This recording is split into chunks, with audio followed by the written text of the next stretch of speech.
दर्शक बंधु T20 world cup team घोषणा हुई। कैप्टेन सूर्य कुमार यादव एवं कोच गौतम गंभीर उपस्थित रे 15 जणिया टीम घोषणा होती, जोटी सिलेक्टर 4टी बड़ सरप्राइज देइछंती। दर्शक बंधु पूरा 15 जन का लिस्ट तो देखा पूर्व आसतु जाना 4टी बड़ सरप्राइज कौन। दर्शक बंधु सबुठारु बड़ सरप्राइज होउछंती शुभम गिल।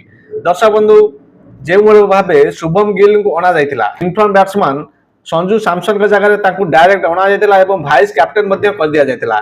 केही भी केबे आशा करनथिले तांकू टीम रु बाहर रखा जिवो बोली।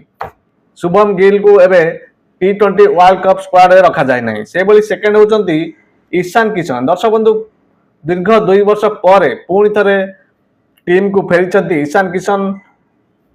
शायद मुस्ताद अली ट्रॉफी रे बहुत बढ़िया बैटिंग कला पर तांकू टीम को अणा जायछि। से नंबर 3 होचंती रिंकू सिंह। दर्शक बंधु साउथ अफ्रीका सीरीज रे रिंकू सिंह को निया जाय नथिला, तांका जगह रे फिनिशर भूमिका निभाइतिले जितेश शर्मा। एबे किंतु रिंकू सिंह को पुणी थरे टीम को अणा जायछि। से नंबर 4 रे होचंती अक्षर पटेल को पुणी थरे वाइस कैप्टेन करा जायछि। दर्शक बंधु जेहेतु शुभम गिल नाहाती तांका पूर्व अक्षर पटेल ही वाइस कैप्टेन थिले, एबे से एई वाइस कैप्टेन पद संभाळिबे। आसंतु पूरा स्क्वाड ऊपर नजर पकाइबा।